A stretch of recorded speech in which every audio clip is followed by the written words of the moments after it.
सर्वजितभाई बनसोडे यांना आणि त्यांच्या संपूर्ण टीमला मी सर्वप्रथम शुभेच्छा देतो आणि मंगलकामना व्यक्त करतो की त्यांनी फार अत्यंत चांगल्या पद्धतीनं हा आपला मीडिया त्यांनी उभा केलेला आहे. आपला आवाज, आपला चेहरा म्हणून बहुजन संघटक एक चांगल्या पद्धतीनं महाराष्ट्रामध्ये, देशामध्ये पुढे येत आहे. तर त्यासाठी मी संपूर्ण या टीमला शुभेच्छा देतो. आजचा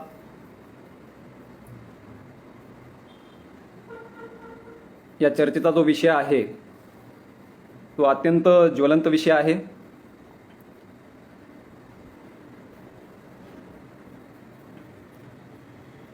मागासवर्गीय पदोन्नती आरक्षण, सरकारचे राजकारण आणि आंबेडकरवाद्यांची भूमिका, हा जो मला विषय दिलेला आहे, ह्या विषयाला अनुसरून ही पूर्ण आजची ही चर्चा असणार आहे.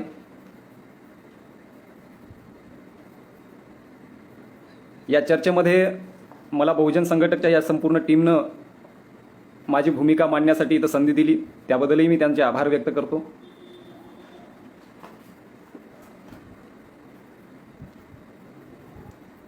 तर सर्वप्रथम आपण या चर्चेला सुरुवात करण्यापूर्वी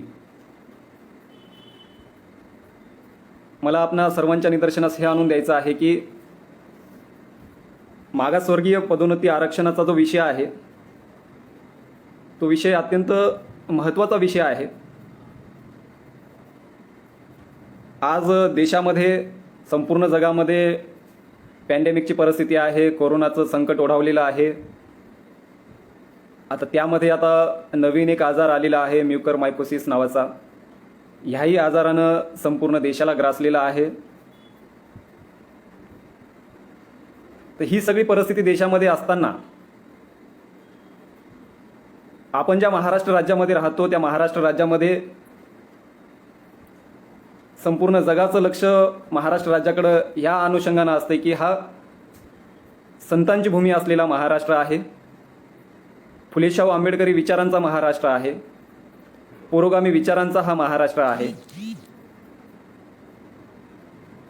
तर आपण पाहतो की हे सगळं लिहिल्या जातंय, बोलल्या जाते, मोठमोठे व्याख्यानं दिली जातात, मोठे मोठे आर्टिकल लिहिल्या जातात.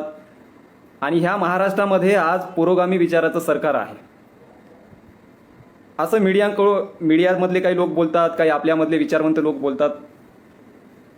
तर मला हा प्रश्न पडला की हा पुरोगामी विचारांचा महाराष्ट्र आहे, पुरोगामी विचारांचं हे सरकार आहे. तर मग ह्या सगळ्या परिस्थितीमध्ये, ह्या संकटाच्या सगळ्या काळामध्ये हा पुरोगामी विचाराच्या सरकारनं मागासवर्गीयांवर ज्या पद्धतीनं अन्याय अत्याचाराची जी मालिका सुरू केलेली आहे ती प्रचंड भयानक आहे, एक कोरोनापेक्षाही जाचक आहे.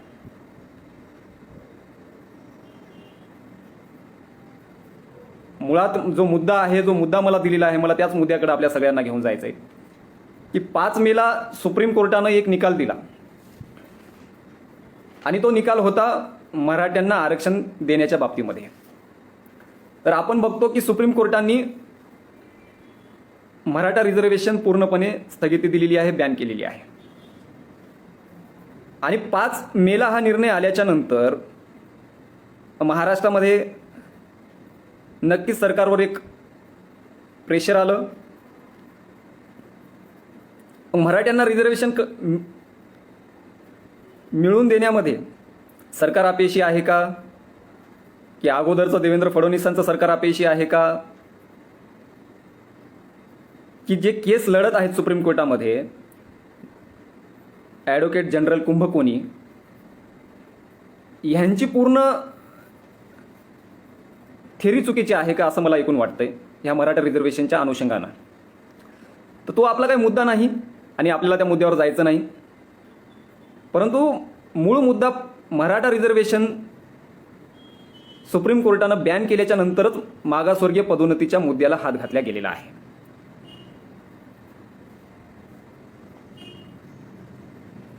पाच मेला ही सगळ्या घडामोडी झाल्याच्या नंतर 5 मे आणि 6 मेच्या नंतर संपूर्ण राज्यामध्ये सरकारवर एक मोठं प्रेशर तयार झालं, मराठा पुढाऱ्यांकडून, मराठा संघटनांकडून, मराठा समाजाकडून. आणि ह्या प्रेशरखाली एक शिष्टमंडळ, मराठा समाजाकडून एक शिष्टमंडळ उपमुख्यमंत्री अजित पवार यांना भेटायला गेलं 7 तारखेला. 7 मेला. आणि मग 7 मेला ह्या शिष्टमंडळानं अजित पवार यांच्याकडून एक काम करून घेतलं. आणि ते काम असं होतं की पदोन्नतीमध्ये जे रिझर्वेशन आहे त्याच्यावर एक शासन निर्णय त्यांनी काढून घेतला आणि ते करून घेतला. पदोन्नतीमध्ये अधिकारी कर्मचारी प्रमोशनचा जो विषय आहे त्या विषयामध्ये कुठल्याही पद्धतीनं 33% राखीव जागा ज्या होत्या, ज्या सुप्रीम कोर्टानं सांगितल्या होत्या, ज्या घटनेनं कलम 16(4)A नुसार जे सांगितले आहे, घटनेनं देखील स्वतः सांगितलेलं आहे की SC STंना, OBCंना, SBCंना, NTंना, VJNTंना त्यांचं रिझर्वेशन मिळणं गरजेचं आहे. मग हे असं असताना सुप्रीम कोर्टामध्ये हा विषय प्रलंबित असताना, न्याय प्रविष्ट असताना मागासवर्गीय पदोन्नती आरक्षण समितीचे जे अध्यक्ष आहेत अजित पवारांनी एक GR काढला आणि तो GR होता पूर्णपणे मागासवर्गीय अधिकारी कर्मचाऱ्यांच्या विरोधामध्ये. त्या GR मध्ये त्यांनी सांगितलं की पूर्णपणे जागा ह्या 100% ज्या जागा आहेत त्या पूर्णपणे ओपन प्रवर्गातून भरल्या जाते, खुल्या प्रवर्गातून. म्हणजे त्याच्यामध्ये रिझर्वेशनचा काही उल्लेखच नाही. आणि ज्या 100% जागा खुल्या प्रवर्गातून भरल्या जाणार आहेत त्या पूर्णपणे जे आहे सेवा ज्येष्ठतेनुसार त्यांना तिथं पदोन्नती मिळणार आहे. मग असा 7 तारखेला GR आला आणि हा GR बाहेर पडल्याच्या नंतर महाराष्ट्रामध्ये मागासवर्गीय समाजामध्ये एक संतापाची लाट निर्माण झाली. अधिकारी असतील, कर्मचारी असतील किंवा जे प्रिपरेशन करत आहेत, आता येणारी जी पिढी आहे SC ST मधली असेल, OBC मधली असेल, SBC मधील असेल किंवा NT VJNT मधील असेल, जी नवीन पिढी आमची तयार होत आहे, प्रिपरेशन करत आहे शासनाच्या जागा पटकवण्यासाठी, नोकऱ्या मिळवण्यासाठी, यांच्यावर पूर्णपणे अन्याय करणारा हा GR आहे 7 मेचा. आणि मग त्याच्यानंतर महाराष्ट्रामध्ये विविध आंबेडकरी पक्ष संघटनांच्या वतीने निषेध व्यक्त करण्यात आला. आंदोलनं झाली, अनेकांनी निवेदनं दिली, अनेकांनी सोशल मीडियाच्या माध्यमातून आवाज उठवला. ही सगळी लढाई चालू आहे आपण पाहतो. पण हा पदोन्नती आरक्षणाचा जो तिढा आहे तो केव्हापासून चालू आहे, कसा चालू आहे, हा समजून घेणंही खूप महत्त्वाचा विषय आहे. मुळात 2001ला घटना दुरुस्ती झाली आणि घटना दुरुस्तीमध्ये असं सांगितलं गेलं की आर्टिकल 16(4)A नुसारच SC STंना आरक्षण लागू आहे पदोन्नतीमध्ये. मग घटना दुरुस्तीमध्येही हे सांगितण्यात आलेलं आहे आणि अगोदरही संविधानामध्ये ही अमेंडमेंट आहे. मग 2004ला तत्कालीन जे मुख्यमंत्री होते सुशील कुमार शिंदे यांनी एक कायदा आणला आणि तो 2004चा कायदा असा होता, मी फार ह्याच्यामध्ये डीपमधले काही पॉईंट काढलेले आहेत, ते सगळे पॉईंट मी तुमच्या समोर ठेवतो या ठिकाणी. 25 मे 2004ला शासन निर्णय आला. तो सुशील कुमार शिंदे यांनी शासन निर्णय आणला होता. SC ST NT SBC यांना पदोन्नतीमध्ये आरक्षण देण्याबाबत. मग 25 मे 2004ला हा शासन निर्णय आल्याच्या नंतर आपण पाहतो त्याच्यानंतर अनेक खलबतं झालेली आहेत. अनेकांनी ह्या शासन निर्णयाच्या विरोधामध्ये भूमिका घेतल्या. काही जण सुप्रीम कोर्टामध्ये गेले, काही जण मॅटमध्ये गेले, काही जण उच्च न्यायालयामध्ये गेले आणि नंतर ही 2004च्या नंतर 25 मे 2004च्या नंतर ही लढाई सुरू झाली. म्हणजे खुल्या प्रवर्गातल्या काही लोकांनी 33% रिझर्वेशनच्या विरोधामध्ये भूमिका घ्यायला सुरू केली. त्याच्यामध्ये सरकारही पूर्णपणे दोषी आहे. आपण बघतो आता पुढे जे काही M नागराज यांच्या खटल्यावर स्वतः सुप्रीम कोर्ट म्हणते की पदोन्नती आरक्षण SC ST यांना देण्यात काही हरकत नाही. पण SC ST यांना आरक्षण देण्यासाठी त्यांनी 3 अटी घातल्या होत्या. M नागराज यांच्या खटल्यावर सुप्रीम कोर्टाने 3 अटी घालून दिल्या होत्या. त्या 3 अटी अशा होत्या पुढील प्रमाणे. पहिली अट होती त्यामध्ये की मागासलेपण असल्याचं सिद्ध करणं. दुसरी अट होती अपर्याप्त प्रतिनिधित्व असल्याचा SC STंचा डेटा सादर करणं.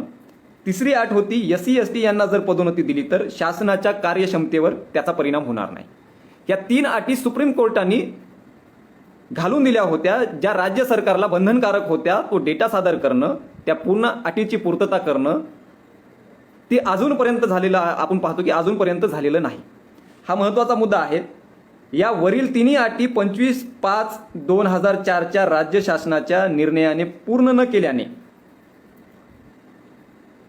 विजय घोगरे यांनी न्यायालयात एक याचिका दाखल केली होती आणि ती याचिका होती, त्याच्यानंतर याचिकेवर राज्य शासनाने पदोन्नती आरक्षणाबाबत वेळोवेळी भूमिका बदललेली आहे. त्या याचिकेच्या नंतर कधी काढून आरक्षण घेतलं, कधी आरक्षण दिलं, कोणी मॅटमध्ये घेतलं गेलं, मी म्हटल्यासारखं सुरुवातीलाच. मग आता आपण असं पाहतो की 2004 पासून ते 2017 पर्यंत आपण बघू की काही लोकांना पदोन्नती दिली असेल, पण ज्या लोकांना पदोन्नती दिल्या गेली 2004 पासून ते 2017 पर्यंत, त्यांना जी पदोन्नती दिल्या गेली, जे 20% रिझर्वेशन आहे, शेड्यूल ट्राईबचं 9.5% आणि शेड्यूल कास्टचं 11.5%, त्या 20% दोन्ही SC STचं मिळून आपण 20% गृहीत धरूया, महाराष्ट्रामध्ये 20% येते, त्या दोन्हींचं मिळून 20%मध्ये काही 1-2 अधिकाऱ्यांना पदोन्नती मिळाली असेल, पण तीही जी आहे त्यांच्या मेरिटनुसार ती त्यांना खुल्या प्रवर्गातून पदोन्नती दिल्या गेलेली आहे, ना की कोर्टाने सांगितलेल्या डायरेक्शननुसार. मग आपण बघतो की 2017ला यावर फायनल हिअरिंग झाली. ऑगस्ट 2017 मध्ये उच्च न्यायालयाने काय सांगितलं की 25/5/2004चा शासन निर्णय जो आहे, त्या शासन निर्णयानुसार सुप्रीम कोर्टाने ज्या 3 अटीची पूर्तता सांगितली होती ती न केल्यामुळे उच्च न्यायालयाने तो निर्णय बाजूला केला. लक्षात आला शासन निर्णय कोणता बाजूला केला उच्च न्यायालयानं? 25/5/2004चा, की जो शासन निर्णय सुशीलकुमार शिंदे यांनी आणला होता 2004 मध्ये, तो उच्च न्यायालयानं बाजूला केला. का केला? कारण 3 अटी सुप्रीम कोर्टानं घालून दिलेल्या राज्य सरकारनं पूर्ण केल्या नसल्यामुळे. त्या कधी बाजूला केला उच्च न्यायालयानं? 2017 मध्ये, ऑगस्टमध्ये. त्याच्यानंतर आपण पाहतो की राज्य सरकारला उच्च न्यायालयानं 12 आठवड्यांचा अवधी दिला होता त्या 3 अटी पूर्ण करण्याचा. किती? 12 आठवड्यांचा अवधी उच्च न्यायालयानं राज्य सरकारला परत दिला की त्या 3 अटी तुम्ही पूर्ण करा. त्यानंतरही या 3 अटी पूर्ण न करता राज्य सरकारनं काय केलं? त्याच्यामध्ये नोव्हेंबर 2017 मध्ये आपण पाहतो की SLP क्रमांक 28-306 ही याचिका दाखल केली राज्य सरकारने. म्हणजे आता बघा राज्य सरकारची भूमिका कशी आहे, म्हणजे राज्य सरकारची भूमिका ही आरक्षण विरोधी कशी आहे सुरुवातीपासून, म्हणजे 2004 पासून आपण बघतो. आणि मग 29 डिसेंबर 2017ला एक शासन निर्णय निर्गमित झाला. SLP दाखल केल्याच्या नंतर राज्य सरकारनं SLP दाखल केली सुप्रीम कोर्टामध्ये, बरोबर. अटी पूर्ण केल्या नाही, फक्त SLP एक दाखल केली. आणि नंतर 29 डिसेंबरला एक शासन निर्णय आणला. काय आणला शासन निर्णय? त्याच्यामध्ये काय म्हणते राज्य सरकार की 33% जागा या राखीव ठेवून, बरोबर आहे, schedule caste, schedule tribe, NT, SBC यांच्या 33% जागा राखीव ठेवून 37% जागा खुल्या प्रवर्गातून भरण्यात याव्या. शासन निर्णय हा आला 29 डिसेंबर 2017ला. तुम्हाला थोडं गोंधळल्यासारखं होईल, फार बारीक बारीक मुद्दे आहेत. सगळ्यांनी जर लक्ष देऊन ऐकलं तर सगळ्यांच्या लक्षात येईल. तुम्हाला नोट करून घ्यायचे असेल तर तुम्ही नोटही करून घेऊ शकता. 37% जागा खुल्या प्रवर्गातून भरण्याचा जो शासन निर्णय आणला, कोण्या आधारावर आणला की 33% जागा ह्या राखीव ठेवा, रिक्त ठेवा, म्हणजे रिक्त ठेवून उर्वरित 37% जे आहेत खुल्या प्रवर्गातून येणारे त्यांना प्रमोशन द्या. शासन निर्णय असा काढला 29 डिसेंबर 2017ला. यात त्यांनी उल्लेख केला की 25/5/2004 नुसार शेड्यूल कास्ट, शेड्यूल ट्राईब मधल्या कर्मचाऱ्यांना स्थान दिले जाणार नाही. समजून घ्या. त्यानंतर परत 5 जुलैला सुप्रीम कोर्टानं एक, म्हणजे सरकारला एक आदेश दिला सुप्रीम कोर्टाने 5 जुलै 2018ला 33% राखीव जागा पदोन्नतीमधल्या आरक्षणाने भरू शकता. अशा सर्व राज्यांना, अशा सर्व स्टेट गव्हर्नमेंटना सुप्रीम कोर्टाने आदेशित केलं होतं. त्यानंतर सुप्रीम कोर्टाच्या या सूचनेला महाराष्ट्र सरकारनं स्वीकारलेलं नाही. 5 जुलै 2018च्या सुप्रीम कोर्टाच्या सूचनेला महाराष्ट्र सरकारनं स्वीकारलेलं नाही आणि त्यांनी 33% रिझर्वेशन जे ओपन म्हणजे SC STना जे द्यायचं होतं ते दिलेलं नाही. त्यानंतर 26 सप्टेंबर 2018ला जर्नल सिंग विरुद्ध लक्ष्मीनारायण गुप्ता पंजाब सरकार या खटल्याचा निकाल आला, ज्यामध्ये SLP जी महाराष्ट्र सरकारनं दाखल केली होती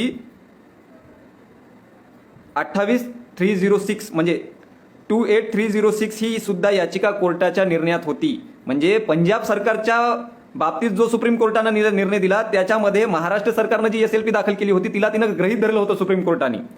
आणि त्यामध्ये त्यांनी मेन्शन केलं होतं की SC ST या वर्गांना पदोन्नतीमध्ये आरक्षण देण्याचा म्हणजे देता येईल सर्व राज्यांना त्यांनी सूचना केल्या होत्या.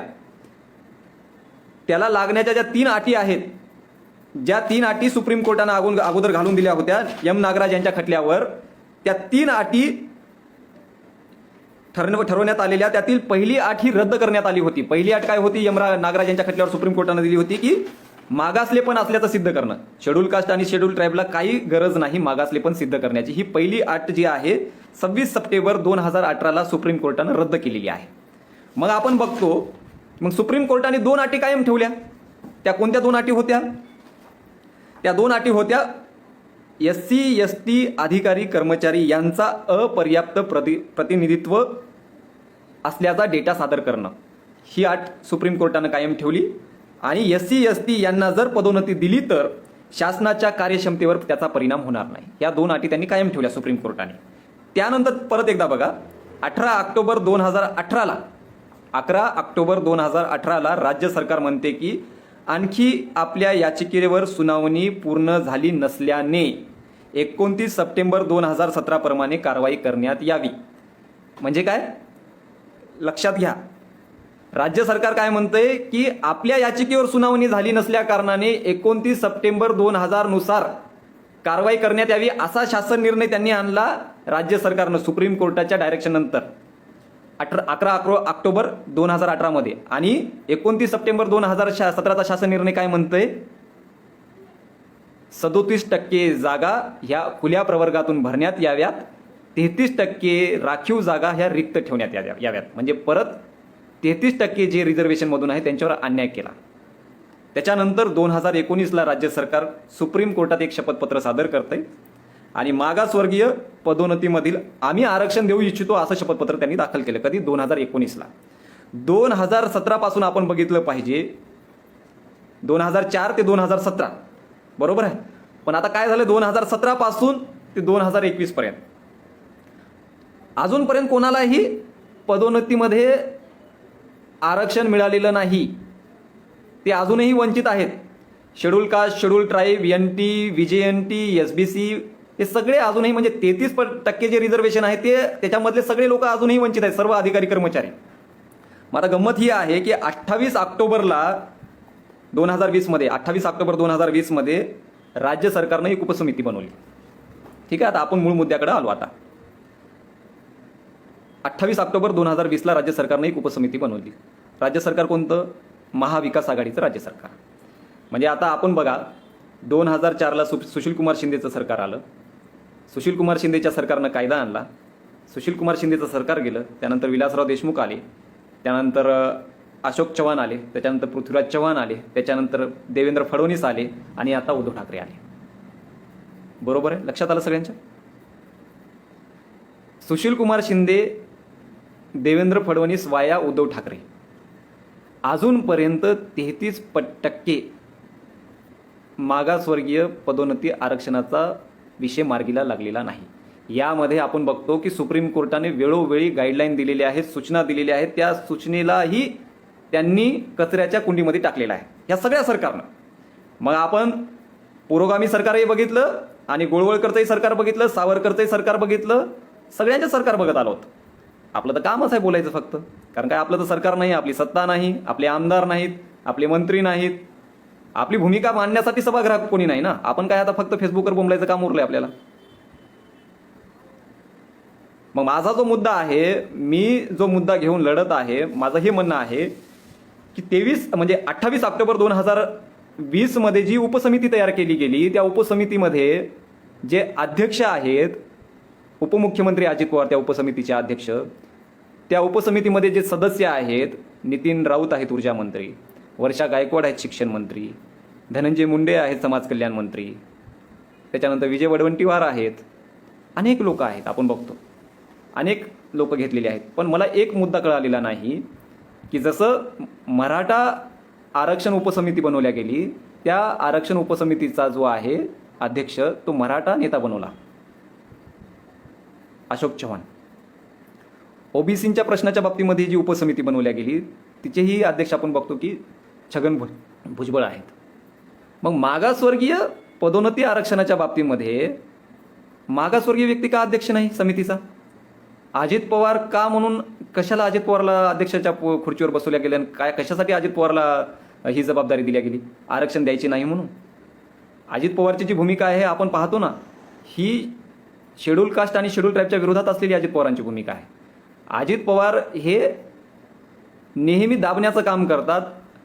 अजित पवारकडं ज्या ज्या वेळेला अर्थ खातं आहे त्या वेळेला आपण पाहतो की त्यांनी मागासवर्गीयांच्या हक्काचा निधी पळवलेला आहे. तो सिंचनासाठी वापरला असेल की मग त्यांच्या कारखान्यासाठी वापरला असेल, कशासाठी वापरलेला आहे सगळ्या महाराष्ट्राला माहिती आहे. पण त्यांनी वेळोवेळी ज्या ज्या वेळेला ते सरकारमध्ये राहिलेले आहेत त्यांनी मागासवर्गांच्या तोंडाचं घास काढून घेण्याचं काम केलेलं आहे. मग तो आर्थिक बाबतीमध्ये असेल की आता रिझर्वेशनच्या बाबतीमध्ये असेल. मग आज अजित पवार जे करत आहेत ते त्याच पद्धतीनं करत आहेत की मागासवर्गीयांना रिझर्वेशन मिळालं नाही पाहिजे. मग मराठ्यांना आम्ही देण्यामध्ये अपयशी ठरलो तर मग मागासवर्गीयांना आम्ही का मिळू द्यायचं, ही अजित पवारांची भूमिका आहे. आणि ही भूमिका अजित पवार घेऊन त्यांनी जो 7 मेचा जो GR आणलेला आहे ना, तो ते सूड भावनेतून आणलेला आहे. मी काही लोकांना चर्चा केल्याच्या नंतर माझ्या असं निदर्शनास आलंय की अजित पवारांनी हा एकतर्फी निर्णय आणला म्हणे. मुख्यमंत्र्यांना विश्वासात घेतलं नाही, समितीतल्या कोणत्याही लोकांना विश्वासात घेतलं नाही. तर मग लोक मला हे म्हणायचं की सरकार तर 3 पायाचं सरकार आहे. मग सरकार 3 पायाचं असताना मग अजित पवार एकटे निर्णय कसे काय घेऊ शकतात 13% लोकांच्या विरोधामध्ये. आणि मग जर तुम्हाला 67% लोकांची भूमिका घ्यायची असेल, पण ही 67% जी लोक आहेत ही सर्वपणे पूर्णपणे मतं देणारी ही बीजेपीला मतं देणारी लोक आहेत. मागासवर्गीयांचा पक्ष, मागासवर्गीयांचा महाराष्ट्र म्हणून पुरोगामी विचारांचा महाराष्ट्र, पुरोगामी विचारांचं सरकार, आणि मग तेच अन्याय करते मागासवर्गीयांवर. तेच GR आणते की मागासवर्गीयांना आरक्षण देऊ नये. मुळात ही लढाई आपण समजून घेणं अत्यंत महत्त्वाचं आहे मित्रांनो. त्यानंतर बघा 18 जानेवारी 2021ला सुप्रीम कोर्टात सुनावणी झाली. आणि त्या सुनावणीमध्ये काय होतं, प्रत्येक राज्याने आपापले म्हणणे के वेणुगोपाल यांच्याकडे सादर करायचे. बरोबर. त्यानंतर सुप्रीम कोर्टाने याच्यासाठी 6 आठवड्यांचा अवधी दिला होता, कालावधी. आणि त्याच्यानंतर अंतिम सुनावणी होईल कधी, 18 जानेवारी 2021ला. वेणुगोपाल यांच्याकडं महाराष्ट्र सरकारनं आपलं म्हणणं सादर करायचं होतं. मग अपर्याप्त प्रतिनिधित्वाचा डेटा सादर करण्याच्या बाबतीत असेल की ज्या महाराष्ट्र सरकारला ज्या काही गाईडलाईन सुप्रीम कोर्टानं घालून दिल्या होत्या, ज्या अटी घालून दिल्या होत्या, त्याची पूर्तता वेणुगोपाल यांच्याकडे करण्यासाठी 6 आठवड्यांचा कालावधी दिला होता. आणि त्याच्यानंतर सुनावणी करण्यात येईल असं सुप्रीम कोर्टाची गाईडलाईन होती. परंतु ती महाराष्ट्र सरकारनं पूर्ण केली नाही. आपण इथंही बघतो की 18 जानेवारी 2021च्या सुप्रीम कोर्टाच्याही सूचनेला, आदेशाला महाराष्ट्र सरकारनं केराची टोपली दाखवलेली आहे. त्यानंतर 18 फेब्रुवारी 2021ला कुठल्याही आरक्षणाचा विचार न करता 100% पद सेवा ज्येष्ठतेनुसार खुल्या प्रवर्गातून भरण्यात यावे असा आदेश विधी व न्याय विभागानं काढला, म्हणजे GADनं, सामान्य प्रशासन विभागानं, की ज्याचे प्रमुख अजित पवार आहेत. म्हणजे आपण जे 7 मेचा जो GR म्हणतो ना, तो 7 मेचा GR आत्ताच आला नाही. तो GR 18 फेब्रुवारी 2021लाही आला होता. सेम GR, सेम शासन निर्णय. त्याच्यानंतर परत महाराष्ट्रामध्ये आपण आंदोलनं केली. आपण सुप्रीम कोर्टात गेलो, आपण उच्च न्यायालयात गेलो, आपण रस्त्यावर उतरलं, आंदोलनं केली, सोशल मीडियाच्या माध्यमातून आपण आवाज उठवला. त्यानंतर काय झालं, 22 मार्च 2021ला एक सचिवाच्या अध्यक्षतेखाली ही समिती स्थापन करण्यात आली आणि 1 महिन्याचा अवधी दिला गेला. त्याच्यामध्ये एक परत शासन निर्णय आला, बघून घ्या तुम्ही, 20 एप्रिल 2021ला. तो शासन निर्णय काय होता, म्हणजे 18 फेब्रुवारी 2021ला एक शासन निर्णय आला की तो शासन निर्णय म्हणतो की 100% जागा ह्या खुल्या प्रवर्गातून भरण्यात याव्या. विरोध झाला, आंदोलनं झाली. त्याच्यानंतर एक शासन निर्णय आला 20 एप्रिल 2021ला, 33% जर राखीव पदे रिक्त ठेवून 37% पदे भरण्याचा शासन निर्णय आला. म्हणजे परत काय झालं, 29 सप्टेंबर 2017 वापस जी गाडी आहे परत पाठीमागं 2017ला गेली 20 एप्रिल 2021च्या शासन निर्णयामध्ये. म्हणजे 33% जागा रिक्त ठेवा आणि 37% लोकांना पदोन्नती द्या खुल्या प्रवर्गातून. ठीक आहे. त्याच्यानंतर सन्माननीय अजित पवार यांनी 7 मेला GR आणला की परत त्यांनी कोणता किस्सा गिरवला, 18 फेब्रुवारी 2021चा, की 100% जागा ह्या खुल्या प्रवर्गातून भरण्यात याव्यात. त्याच्यासाठी आता ही चर्चा होत आहे, आपण आंदोलन करत आहोत, आपण लढत आहोत. ही एकूण मला असं वाटतं की 2004च्या पासून ती 7 मे 2021 पर्यंतची पूर्ण जी एकूण जी थेरी आहे ही पदोन्नतीमध्ये आरक्षणातली, शासन निर्णय, सरकार बदलले, सुप्रीम कोर्टाचे डायरेक्शन, SLP दाखल केलेली असेल, सुप्रीम कोर्टाच्या वेगवेगळ्या न्यायाधीशांचे आलेले निर्णय असतील, ही सगळी एकूण मी तुम्हाला कथा सांगितलेली आहे. आता आपण यावर पुढे जाऊयात. मला असं वाटतंय 7 मे 2021ला जो शासन निर्णय आला आहे, जो अध्यादेश आलेला आहे, त्या विरोधामध्ये आता आपण भूमिका घेतली. आझाद समाज पार्टी, भीम आर्मी असेल किंवा अनेक आंबेडकरी पक्ष संघटना, अनेक मागासवर्गीय संघटना आहेत, अनेक VJNT मधल्या संघटना आहेत, अनेक OBC मधल्या संघटना आहेत, सर्वजण मिळून लढत आहेत. यामध्ये आझाद समाज पार्टीच्या कार्यकर्त्यांनी ह्या GRची होळी केली अजित पवार यांच्या घराच्या बाहेर पुण्यामध्ये. GR जाळला फक्त 1 रुपयाचा झेरॉक्स पेपर. आणि फंडामेंटल राईट्स आहे ना, तुम्ही जेव्हा संविधानानं जे आर्टिकल निर्माण केलंय 16(4)A, त्या आर्टिकलचं पूर्णपणे व्हायलन्स आहे ना, उल्लंघन आहे ना. मग तुम्ही त्या आर्टिकलचं व्हायलन्स करू शकता, उल्लंघन करू शकता, त्याला फेटाळून लावू शकता. समस्त 33% लोकांवर तुम्ही परस्पर अन्याय करू शकता. मग आम्ही आमच्या न्याय अधिकारासाठी आंदोलन करत आहोत, आम्ही आमची भूमिका सांगत आहोत, आम्ही आमची बाजू मांडत आहोत. कोर्टाच्या माध्यमातून असेल, आंदोलनाच्या माध्यमातून असेल, लिखाणाच्या माध्यमातून असेल, सोशल मीडियाच्या माध्यमातून असेल. तर अजित पवार यांनी कार्यकर्त्यांवर 353, 436, 188, 143, 144, 145, 147, 504, 506 किती कलम लावले? एकदम भयंकर केसेस दाखल केले आझाद समाज पार्टीच्या 10 कार्यकर्त्यांवर. त्याच्यामध्ये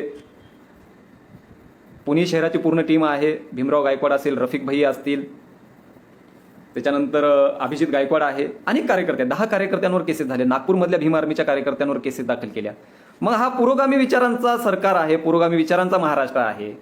मग 2014 पासून 33% जे पदोन्नती रिझर्वेशनसाठी जे लोक लढत आहेत, जे कॅपेबल आहेत, जे वेटिंगवर आहेत, त्यांना अजूनपर्यंत पदोन्नती दिल्या जात नाही.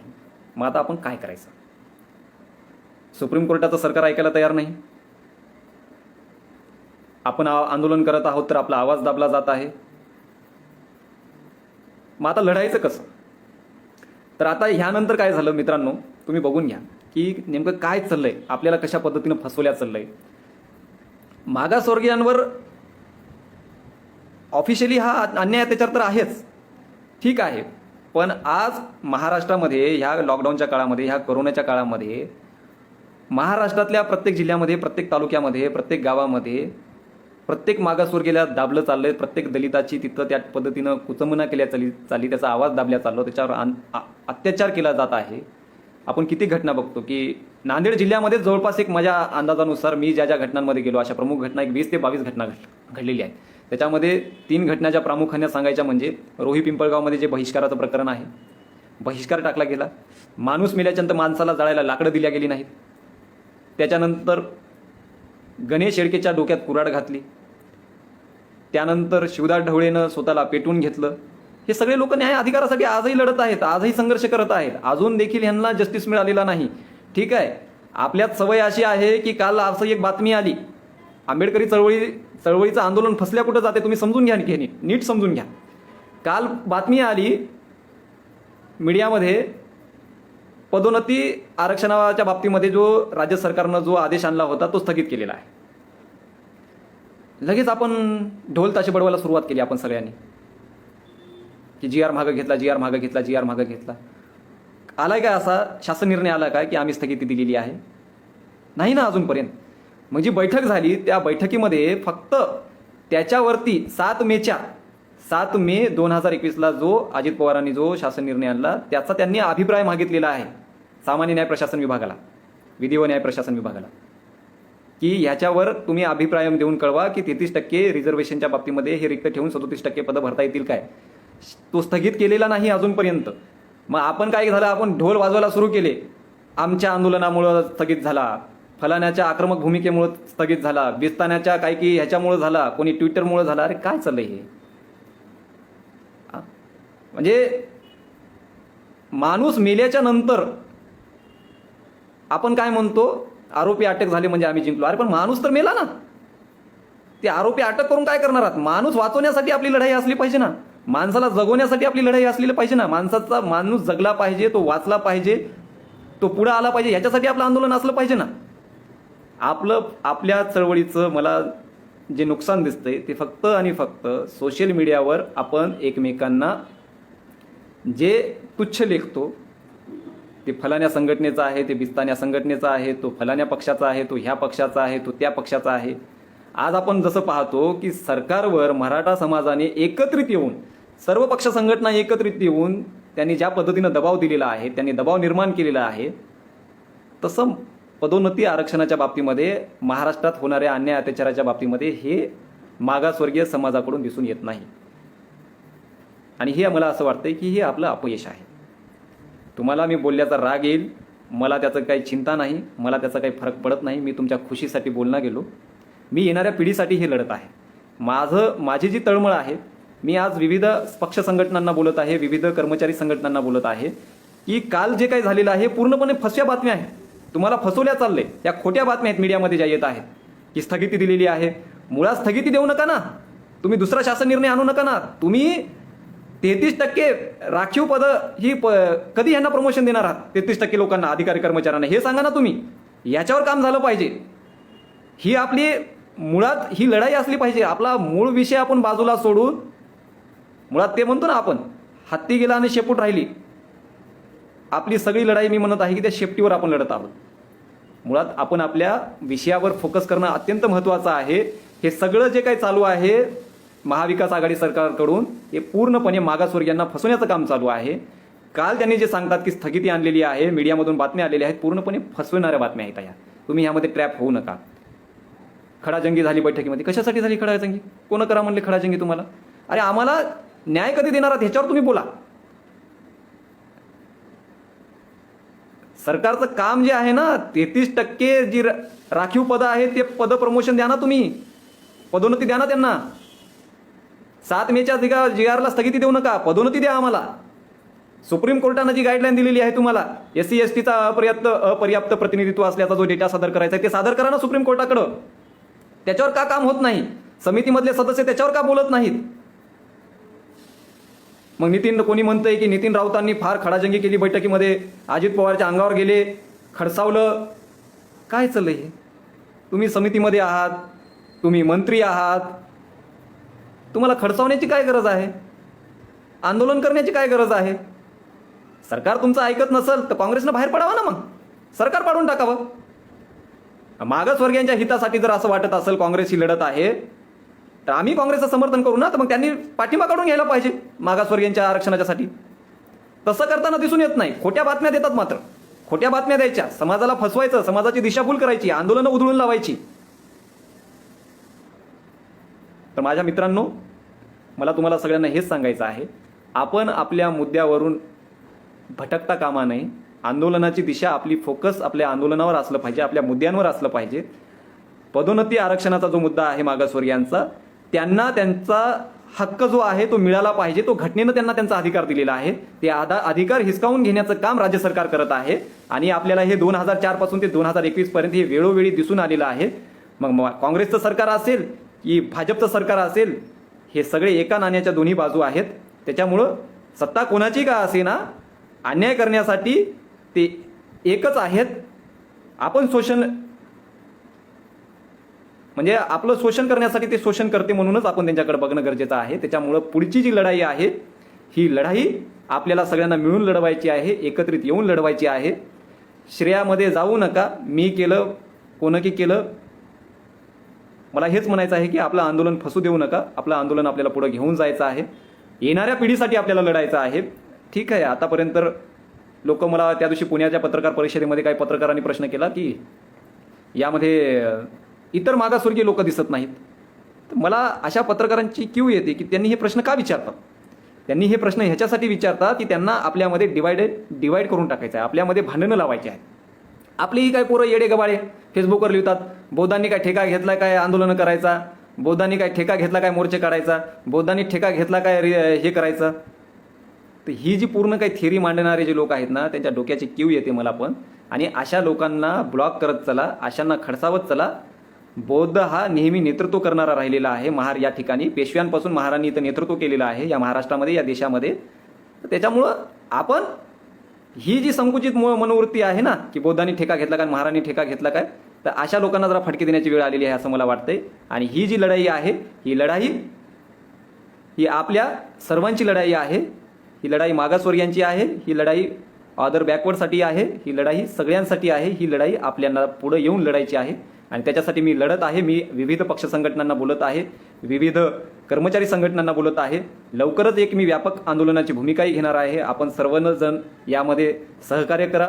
आपणही आपल्या पातळीवर लढत आहात, प्रत्येकजण लढत आहे. काल काही लोक उच्च न्यायालयात गेलेली आहेत, त्यांनी काही लोकांनी त्या GRच्या विरोधामध्ये पिटिशन दाखल केलेली आहे. बरेच जण लढत आहेत आपापल्या पातळ्यांवर. तर हे कुठंतरी सगळेजण ही कम्युनिट झाली पाहिजे. ही एकट्या कोणाची लढाई नाही, ही राहुल प्रधानची लढाई नाही, ही समस्त 33% लोकांची लढाई आहे. मला हेच म्हणायचं आहे आणि हेच तुम्हाला सांगायचं आहे. आजची चर्चा आपण इथंच थांबूया. पुढची भूमिका घेऊन मी लवकरच आपणा सर्वांना कळवतो. त्यासाठी परत एकदा आपल्या सर्वांना मी धन्यवाद देतो. आपण मिळून लढायचं आहे, एकत्रित येऊन लढायचं आहे. पक्ष संघटना ह्या बाजूला ठेवत आणि ही न्याय अधिकाराची लढाई आपल्याला मिळून लढायची आहे. परत एकदा मी बहुजन संघटकच्या आमचे संयोजक मित्र सर्वजितभाई बनसोडे आणि त्यांच्या संपूर्ण टीमचं मी परत एकदा आभार व्यक्त करतो की त्यांनी मला या ठिकाणी या विषयावर बोलण्याची संधी दिली, भूमिका मांडण्याची संधी दिली. आणि सर्वजितभाई हे खरं बघायला गेलं तर ते माझे नेते आहेत, माझे चांगले मित्र आहेत आणि ते कोविडमधून बाहेर आलेले आहेत, म्हणजे मृत्यूच्या तावडीतून बाहेर आलेले आहेत. तर हा संघर्ष करणारा कार्यकर्ता आहे, त्यांच्यासाठीही माझ्या मंगलकामना आपल्या सर्वांच्या वतीनं मी त्यांना देतो. परत एकदा आपल्या सर्वांना धन्यवाद. जय भीम.